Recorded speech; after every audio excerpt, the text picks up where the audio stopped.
자, 여러분들의 실제 생활에서 우리는 이런 고민을 흔히 합니다. 어떤 대학에 가서 무엇을 전공하는 것이 하나님의 뜻일까? 오늘 장학금 받으신 여러분들도 이런 고민 옛날에 해보셨죠? 그 다음에 안정적인 회사가 있고 무언가 힘들지만 도전해 볼 수 있는 회사가 있는데 나는 어느 쪽을 선택하는 것이 하나님의 뜻일까? 내가 이제 곧 은퇴하는데 은퇴 후에 어떤 일을 하는 것이 또 하나님의 뜻일까?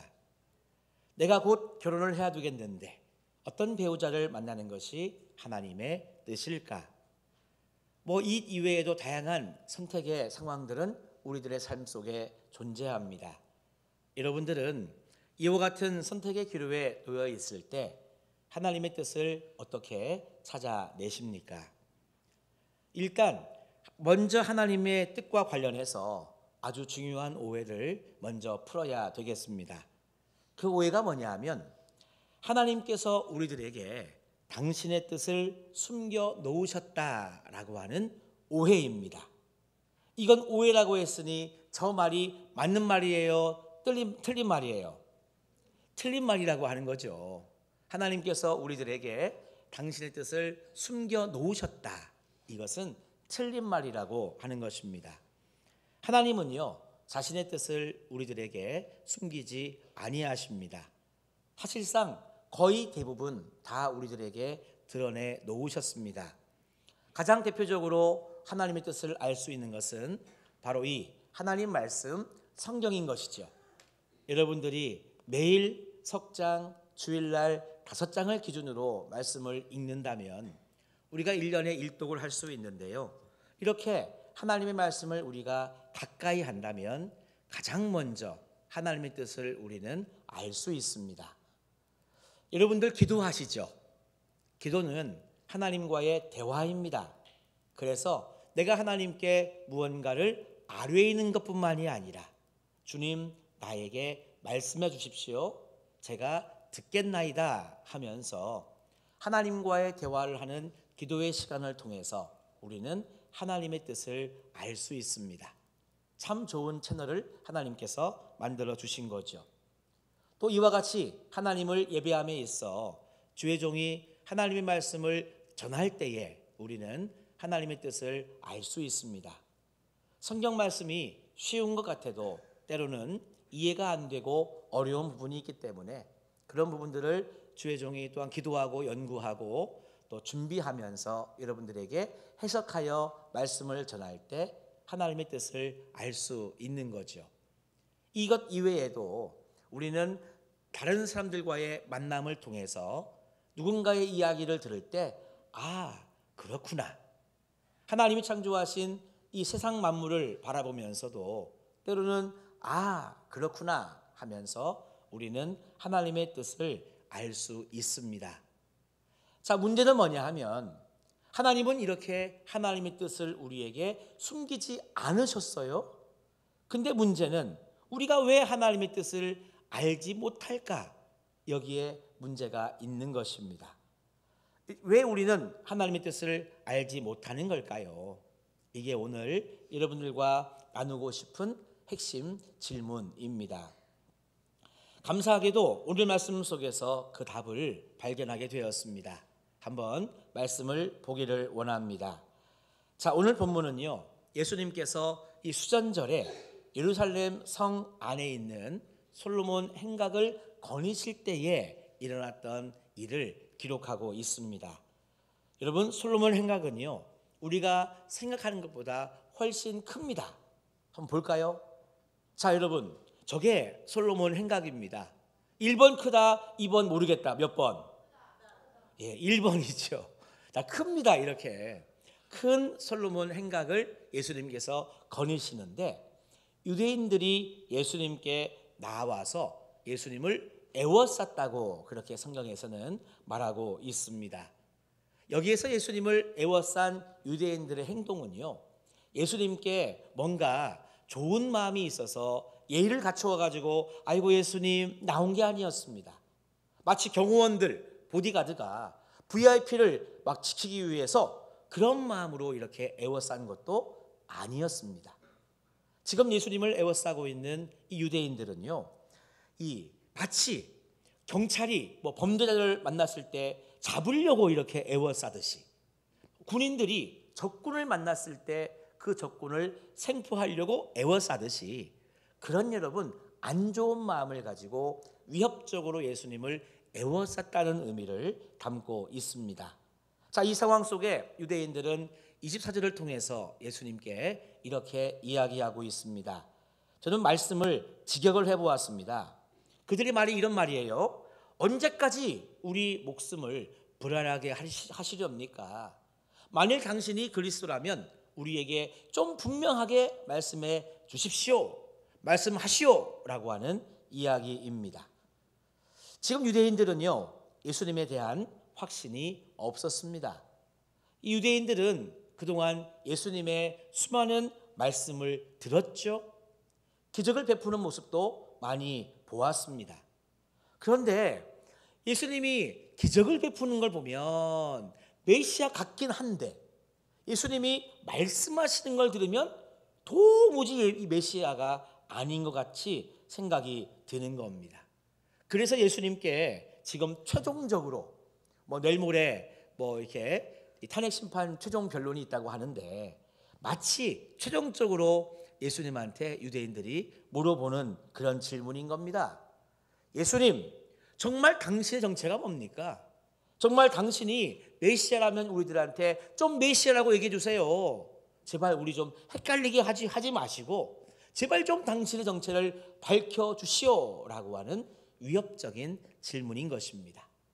이때 예수님께서 25절에 이렇게 답을 하시죠. 25절도 제가 직역을 해서 한번 써보았습니다. 내가 이미 말했다. 과거 버전이에요. 그 이후부터는 다 현재형입니다. 그러나 너희가 믿지 않는다.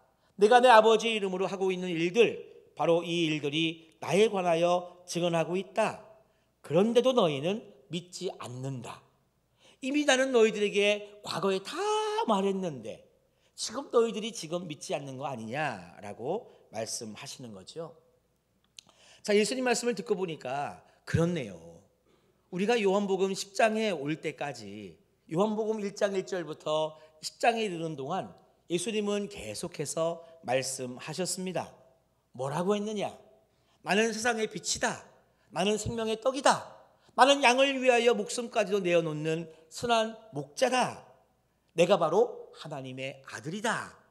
예수님이 이 이야기를 한두 번 했냔 말입니다. 수많은 이야기 속에서 기적까지도 보여주셨죠. 물을 변하여서 포도주로 만드는 기적, 또 38년 된 병자를 낫게 해주시는 기적, 물고기 2마리와 보리떡 5개를 가지고 장정만 5,000명, 다시 말하면 2만 명이 넘는 수많은 사람들을 먹였던 놀라운 기적, 또 날 때부터 앞을 보지 못했던 그 소경을 보게 하는 기적, 예수님이 수많은 기적을 보여주셨는데 이 유대인들은요, 이 알아듣지 못하니 너무 답답하다고 이야기를 하고 예수님께서는 오히려 아직도 모르겠느냐라고 답을 하는 모습이 나옵니다. 자, 가만히 생각해 보니까 이 요한복음에서요, 이와 같은 모습이 그동안 여러 차례 반복되어 왔음을 우리는 알 수 있습니다. 참 소통이 안 되는 모습인데 마치요 철길의 철로처럼 가까이 할 수 없는, 멀어지지도 않지만 가까이 할 수 없는 각자의 길을 가면서 일정한 간격을 유지하는 기차의 철로, 이 철길의 철로처럼 말입니다. 여러분, 왜 예수님의 말씀이 유대인들에게 먹혀들지 않을까요? 왜 예수님의 표적이 유대인들에게는 보이지 않을까요? 여러분, 결국 예수님은요, 말했는데 듣지 못하냐, 행했는데 보지 못하냐 답답해 하시고, 유대인들은 신성모독이라고 하는 이름을 붙이면서 예수님을 돌로 치려 하는 이런 모습. 도대체 무엇이 문제입니까? 왜 유대인들은 주옥 같은 예수님의 말씀을 직접 들었는데도 알지 못하고, 또 유대인들은 예수님이 기적을 베푸시는 모습을 직접 보았는데도 알지 못하고, 왜 이렇게 예수님의 말씀과 기적을 보고 들어도 알지 못하는 걸까요? 어디에 문제가 있느냐? 그 문제의 이유는 유대인들의 마음이 완악했기 때문입니다. 다른 말로 하면 유대인들의 마음이 닫혀 있었기 때문이다 하는 거죠. 여러분, 이 사람의 마음이 완악해지면, 닫혀지면은요, 좋은 말이라도 귀에 안 들어오게 되어 있습니다. 예를 들면 그런 거예요. 누군가에 대해서 마음이 닫혀 있어 완악해져 버리면은요, 상대방이 아무리 좋은 말, 아무리 진실의 말을 해도 안 들리는 거예요. 왜냐? 사람이라고 하는 존재는 내가 보고 싶은 대로 보고 내가 듣고 싶은 대로 듣는 게 우리 사람의 속성이기 때문입니다. 그렇다면 이와 같이 완악한 마음, 닫혀진 마음은 왜 생기는 걸까? 저는 이 질문의 답이 오늘의 핵심 질문, 그러니까 왜 하나님의 뜻을 우리가 알지 못할까? 왜 보지 못할까라고 하는 것에 답이 된다고 생각을 합니다. 사람들의 마음이 완악해지고 닫히는 이유를요, 저는 여러분들에게 두 가지로 말씀을 드리고 싶습니다. 자, 첫 번째가 뭐냐 하면 그것은 성공의 경험입니다. 따라해 봅시다. 성공의 경험. 맞습니다. 이 성공의 경험이 사람의 마음을 완악하게 하고 다치게 한다는 것입니다. 어렵고 힘든 상황을 혼자 이기고 성공한 사람, 우리는 그런 사람을 향해서 자수성가했다라고 하는 표현을 씁니다. 모든 자수성가한 사람들이 그렇지는 않겠지만, 그런데요, 자수성가한 분들의 많은 분들에게서 우리는 이런 모습을 보게 됩니다. 어떤 모습이냐 하면 이 자신의 틀이 꽉 짜여 있는 모습을 보게 된다는 거예요. 무슨 말이냐 하면 이 성공한 사람들은요, 이 무수한 시행착오를 겪으면서 오늘까지 온 분들입니다. 실패 또한 겪었지만 그것을 극복하고 오늘까지 걸어온 사람들인 거죠. 배신도 당했는데 이겨냈습니다. 그러니 여러분, 누구의 도움도 없이 숱한 어려움을 다 이기고 자수성가했으니 자기한테는요, 자기만의 방식이 있는 거죠. 나는 이렇게 해서 성공했다. 그래서 여러분, 자수성가한 사람들의 많은 사람들은 자기 자신을 믿습니다. 자기 경험만 믿습니다. 자신의 방식만 고집합니다. 이 고집이 너무 세요. 그래가지고 꺾을 수도 없는 고집이 그런 분들한테 흔히 있다는 겁니다. 자, 오늘 본문의 이스라엘 사람들, 유대인들이 지금 이런 성공의 경험이 있는 겁니다. 여러분, 오늘 말씀에 보면 수전절이라고 하는 유대인들의 절기가 나오는데요, 이 수전절이 오늘 본문에 언급된 이유가 있는 것입니다. 수전절이 유대인들의 지금의 마음의 상태를 잘 대변하고 있기 때문입니다. 자, 이 수전절은 어떻게 생겼느냐? BC 168년 시리아 지역을 지배하고 있던 에피파네스라고 하는 황제가 있었어요. 이 황제가 군대를 일으켜가지고 이집트를 공격해서 점령하기 위해 출병을 했습니다. 그런데 이집트를 가기 위해서는 이 팔레스타인 지역, 다시 말하면 이스라엘을 지나야 이집트를 갈 수가 있었어요. 그래서 이스라엘을 통과하는 과정 중에 그냥만 지나가도 먼지가 나고 어렵겠구만. 이 지나가는 동안에 그냥 지나가지 않았습니다. 예루살렘 성전에 있는 예루살렘 성전의 이 기물들을요, 다 약탈해 버린 거예요. 그것도 부족해서 이 예루살렘 성전에 제우스 신상을 딱 이렇게 세웠습니다. 이것도 부족해서 뭐 했냐 하면 이스라엘 사람들은 율법에 의해서 먹지 않는 동물이 돼지인데, 이 돼지를 희생 제물 삼아서 제우스에게 제사를 드리면서 돼지 피를요, 성전에 막 뿌린 거예요.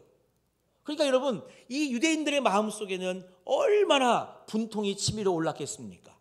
이방 민족이 지나가면서 성전의 기물을 약탈해 이방의 우상을 세웠어. 게다가 거기에서 제사를 드린다며 온 성전을 그렇게 더럽혀 버렸기 때문에요, 정말 통곡하며 유대인들이 울었습니다. 이때에 이 유대인들이 참지 못해서 전국 방방곡곡에서 막 들고 일어났는데, 이때 누가 이 앞장을 섰냐 하면 마카비라고 하는 사람이 앞장을 섰습니다. 이 마카비가 있잖아요. 유대인들을 규합을 해가지고 군대를 조직을 해서 이 시리아와 싸우게 된 거예요. 이 에피파네스 황제가 이끄는 군대와 싸우게 된 것입니다. 그런데 여러분, 놀라운 게 있어요. 이스라엘 역사에 보면 이스라엘은요, 항상 군대가 이 변변치 못했고, 항상 이방 민족과 싸우면 실력으로는 싸워서 한 번도 이겨본 적이 없어요. 그런데 전무후무하게 마카비가 이끌었던 이 이스라엘 군대라고도 말 못하는 이스라엘 사람들이 이 시리아를 여러분 대상으로 싸워서 이겼다는 사실입니다. 당시의 시리아는 최강대국이었어요. 최강대국과 싸워서 전무후무하게 이겼던 단 한 번의 전쟁이 바로 마카비가 이끌었던 전쟁이었습니다. 이렇게 여러분 이스라엘 역사상 처음으로 이 승리를 했으니 얼마나 여러분 기뻤겠습니까? 게다가 하나님을 예배하는 성전을 회복했다고 하는 기쁨도 여러분 얼마나 대단했겠어요. 오죽하면 그래서 이거를 유대인들의 절기까지 여러분 삼았겠느냐 하는 것입니다. 그러니 여러분, 유대인들의 마음속에는 승리의 경험이 있었어요. 우리에게 마카비와 같은 존재만 있으면 된다. 마라나타 주 예수의 오시옵소서. 우리는 그렇게 기도하고 있지만 당시 유대인들은요, 하나님이 분명 메시아를 보내준다고 했는데 분명 메시아는 마카비처럼 힘이 있고 지도력이 있고 능력이 있고 군대를 조직할 수 있고 우리를 지배하고 있는 저 로마와 싸워서 이길 수 있는 마카비 같은 메시아를 보내주실 거야. 그렇게 그들은 기대하고 있었습니다. 그런데 자칭 메시아라고 하는 예수가 나타났는데 기적을 베푸는 걸 보면 그런가 했지만 예수님이 하시는 말씀을 보니 영 마음에 들지 않는 거죠. 나는 세상의 빛이다. 나는 생명의 떡이다. 나는 양들을 위하여 목숨까지 버리는 선한 목자다. 내가 곧 하나님이다. 이렇게 이야기하니까요, 유대인들의 승리의 경험 속에 상상하는 메시아하고는 정이 너무나 딴판이었습니다. 게다가 구원의 방법 또한 정말 이 군사력으로 이 로마를 물리치는 방법이 아니라 사랑과 용서라고 말하니 이건 이 그들의 메시아 상과는 달라도 너무 달랐던 거죠. 다른 말로 하면 유대인들의 승리의 경험, 마카비를 중심으로 했던 승리의 경험이 유대인들의 귀를 막아버린 것입니다. 그때의 그 승리의 경험이 유대인들의 눈을 가려버린 거죠. 이처럼 자신의 이 승리의 경험이 때로는 마음을 완악하게 하고 마음을 닫게 하는 여러분, 그런 일들이 생겨날 수 있는 것입니다. 자, 두 번째, 무엇이 우리의 마음을 완악하게 하나, 마음의 문을 닫아버리나, 그러니까 무엇이 하나님의 뜻을 알지 못하게 하나. 두 번째는 뭘까요? 따라합시다. 아픈 상처, 트라우마. 그렇습니다. 이것이 또한 하나님의 뜻을 알지 못하게 하는, 우리의 마음을 완악하게 하고 우리의 마음을 닫히게 하는 두 번째 이유입니다. 여러분, 이 시어머니에게 상처받은 며느리들은요, 시자가 들어간 것을 다 싫어한다면서요. 우리는 아닐지 몰라도 다른 데는 그런데요. 그래가지고 그 마시는 나물 중에 시금치는 아예 안 먹는다네. 아십니까? 그리고요, 시청에 볼 일이 있으면 거기 시자가 들어갔어. 그래가지고 남편들을 보낸다네. 아십니까? 그 다음에 이런 분들은요, 성경 읽독을 못하는 거예요. 창세기부터 요한계시록까지 다 읽는데 시편을 못 읽는데, 그래가지고 이분들은 1년에 성경 읽독도 못하는 안타까움이 있다는 겁니다. 물론 여러분, 우스갯소리지만 말이죠. 매를 맞고 자라는 사람들은요, 누가 이렇게 손만 들어도 움찔합니다. 그리고 여러분, 외모에 컴플렉스가 있는 사람들은요, 누가 외모에 대한 말만 하면 나한테 하는 말인 줄 알고 발끈하는 경우가 있습니다. 그리고 사람에게 상처를 받은 사람들은 사람을 믿지 않는 경향이 있죠. 그래서 여러분, 나에게 상처와 그리고 트라우마가 있으면 마음을 열 여유가 없어요. 하나님의 뜻에 집중할 여유가 없다는 것입니다. 지금 이스라엘 사람들, 유대인들이 바로 그랬습니다. 이들에게 있어서 여러분, 승리의 경험은 딱 마카비 때 한 번밖에 없었다고 제가 말씀드렸죠. 그러니 마카비 이전에도 그랬고 마카비 이후에도 그랬고, 늘 이스라엘 백성들은 이방 민족의 침략을 받고 살았습니다. 수탈을 당했고 다쳤고 죽었고 끌려갔고, 늘 여러분 이 전쟁에는 늘 지는 경험밖에 그들에게는 없었어요. 심지어는요 12지파 안에서도 자기들끼리 싸우는 여러분 그런 때도 숱하게 있었습니다. 게다가 왕이나 모든 사사 기타 등등의 민족의 지도자들이 기대 이하의 사람들도 많이 있었기 때문에 유대인들에게는요 상처가 많았습니다. 이럴 때에 예수님이 나타나서 기적을 베푸셨어요. 그러니까 유대인들이 처음에는 좋았죠. 그런데 이 예수님이 하시는 말씀이 뭐냐 하면, 기적 베푸시는 것까지는 좋은데 자꾸 사랑하라고 하는 거예요. 게다가 원수까지도 사랑하라고 하는 거예요. 그러니까 그 주의 말씀이 귀에 들리지 않는 것입니다. 지금 당장 나는 힘들어 죽겠는 거예요. 로마에게 세금 내는 게 너무나 힘든 거예요. 지금 나의 소망은 독립을 하는 것인데, 이거와는 다르게 자꾸 사랑하라고 이야기하고 영생을 이야기하고 자꾸 천국을 이야기하니, 지금 나의 생각과는 다른 예수님의 이야기가 귀에 들어오지 않는 것입니다.